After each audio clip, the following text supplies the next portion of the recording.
প্রতিদিন আমরা কোরআন পড়ব, ফজরের পরেই কোরআন তেলাওয়াতের দরকার আছে না নাই? কারণ এটা নফল ইবাদতের মধ্যে নাম্বার 1। তাহলে নফল ইবাদতের 1 নাম্বার লিস্ট হচ্ছে কোরআন তেলাওয়াত। এই কোরআন তেলাওয়াত করে আমরা আল্লাহর কাছে যেতে চাই। লিস্ট নাম্বার 2, তাহাজ্জুদের সালাত।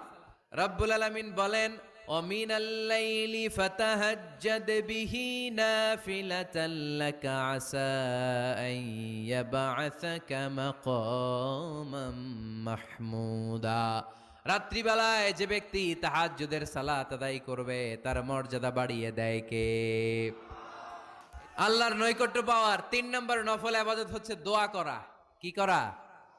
দোয়া করতে রাজি আছেন তো সবাই? দোয়া কিন্তু অনেক পাওয়ারফুল।